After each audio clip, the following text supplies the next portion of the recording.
Character design é algo presente em todas as obras que conhecemos e que iremos conhecer, sejam filmes, quadrinhos, games e etc.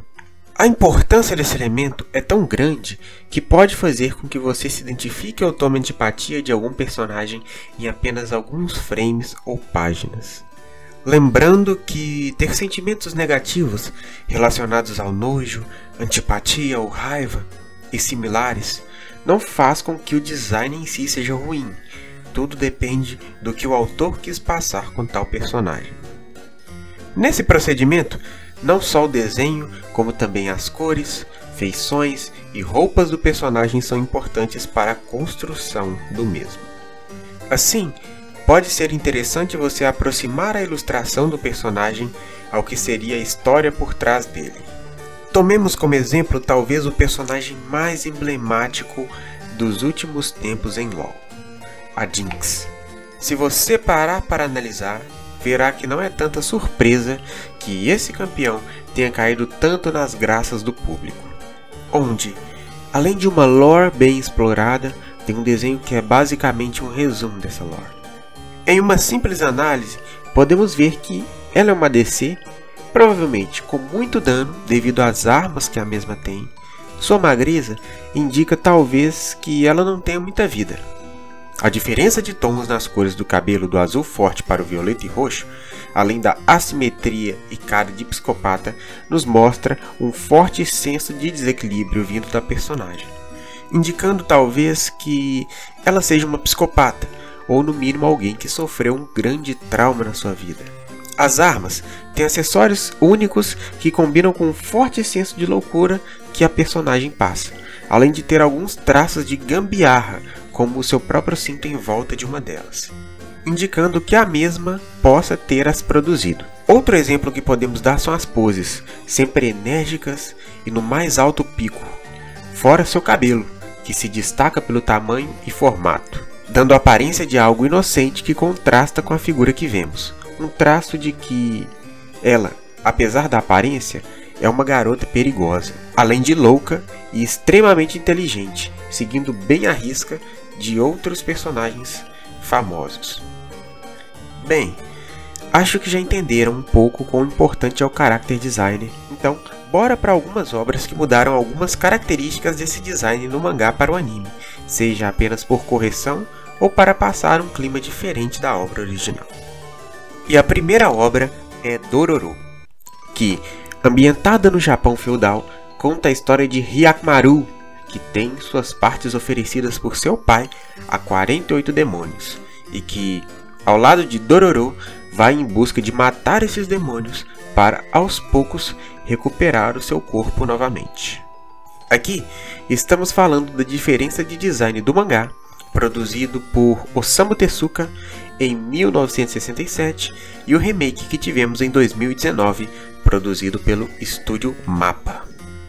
Lembrando que o mesmo tem um anime produzido em 1969, que é mais fiel à obra original, e um reboot em mangá mais baseado na obra de 2019, chamada Dororo Reverse. Aqui tivemos uma mudança brusca não só no design do personagem, como também em toda a obra. Hyakmaru ganha traços e feições mais sérias, onde, mesmo ainda sendo cartoonizado, mostra menos modificações anatômicas se comparado à sua primeira versão.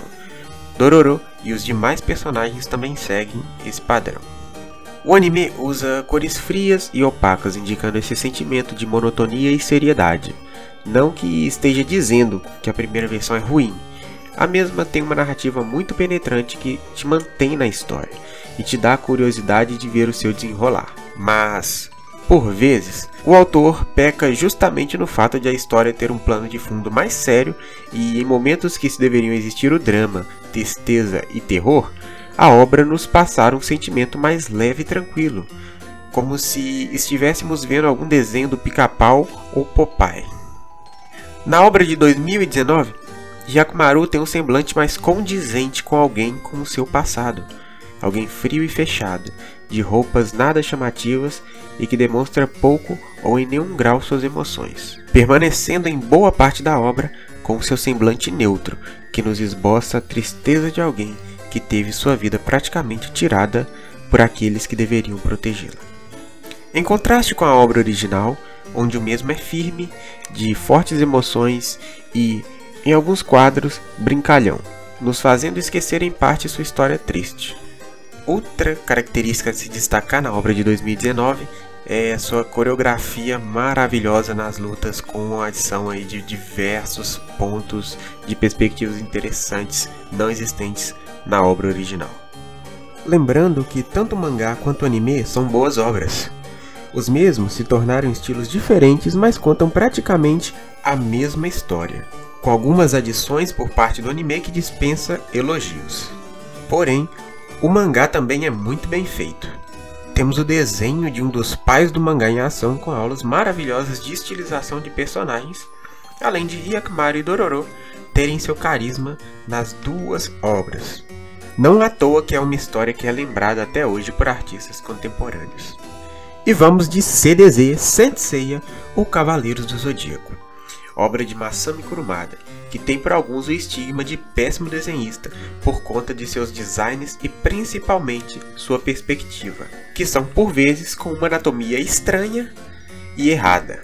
Já digo que não concordo com essas afirmações, apesar dele errar, e erra muito em algumas questões. Para mim, um bom desenhista vai além de um erro de perspectiva ou esforço, vai também de se fazer entender a história através da ilustração.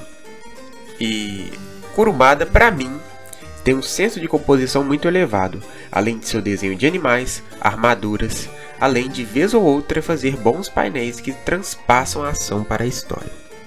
O que não impede o mesmo de cair em armadilhas como a síndrome da mesma face, onde muitos dos personagens têm as mesmas feições, penteados e acabam muito parecidos.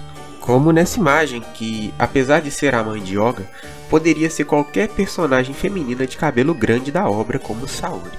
A obra, como um todo, dispensa apresentações e o design do anime foi feito para corrigir alguns desses problemas, mudando a anatomia dos personagens, além de mudar as armaduras, que na minha visão foram muito assertivas.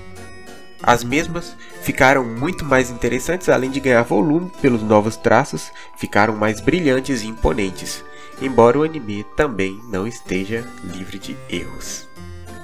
Há de se destacar aqui a cena perfeita de Seiya colocando a armadura a primeira vez, que é muito melhor e mais impactante no anime em comparação ao mangá. Em CDZ, não tivemos tantas mudanças como Dororo, até mesmo porque a atmosfera do mangá se mantém, e as diferenças foram só para se adequar ao que estava sendo produzido na época e tentar corrigir alguns dos erros mais perceptíveis do autor. O que não tira o fato de a obra ser nostálgica e valer a pena dar aquela passada para rever algumas dessas adaptações na mitologia grega e também um dos shounens mais épicos já produzidos. E por último, vamos no que considero a mudança mais brusca, Aku no Hana, de Shuzo Oshimi, que conta a história de Takao Kasuga, um amante de livros complexos, cujo livro favorito é As Flores do Mal de Charles Baudelaire. Livro esse de onde a série retira o seu nome. Um dia depois da escola, ele impulsivamente rouba as roupas de ginástica de Nanako Saiki, a colega de classe a quem ele presta um tipo de idolatria. Entretanto, uma garota solitária chamada Sawa Nakamura flagra Takao no ato. Então Nakamura prende Takao numa espécie de contrato, ou ela irá revelar o seu segredo. Na história do mangá para anime teve bastante mudança, a meu ver, principalmente pelo traço do autor, que muitas vezes não consegue passar o grau de estranhamento da narrativa da obra, sendo o principal problema a personagem Nakamura, que em muitos quadros não consegue passar o grau de estranhamento que a história pede, uma vez que o design dela não condiz com o modo em como a mesma é tratada pelos demais na escola, confundindo assim o leitor. Ok, ela tem a boca suja e é rude, mas aquela repugnância que todos sentem dela é como se não fosse reforçado no design da personagem. O anime tentou corrigir isso com uma técnica não muito usual em mangás, que se chama rotoscopia. Técnica que consiste no uso de um instrumento que se chama rotoscópio, que é um dispositivo que permite aos animadores redesenhar quadros de filmagem para serem usados em animação. Porém, ficou uma animação deveras esquisita.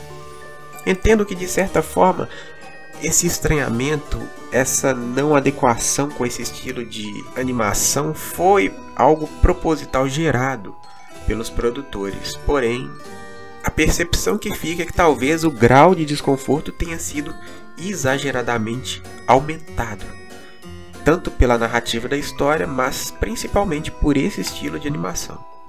Eu mesmo não consegui ver pela primeira vez, porque o grau de desconforto não é gerado somente pela história por Nakamura, como também por todos os outros personagens e a ambientação da obra como um todo. A obra em si segue um clima de romance com drama aliado de esquisitices e situações bizarras sem pé nem cabeça, bem semelhante a obras como Nazo no Kanojo X e Nagatoro. Porém, para fazer esse vídeo eu resolvi dar uma nova oportunidade e a obra até que prende bastante atenção para quem gosta desse tipo de gênero. E embora eu tenha me aproximado um pouco mais do mangá, depois que você acostuma você consegue reparar algumas das qualidades do anime e principalmente como um valor artístico mesmo. A originalidade e a inovação contida nesse tipo de técnica. Por mais que não seja talvez a melhor experiência, algo realmente revolucionário, vale a pena dar uma olhada.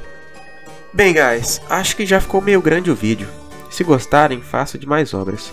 Deixem aí nos comentários as que vocês conhecem. Lembrando que é só minha opinião, tá?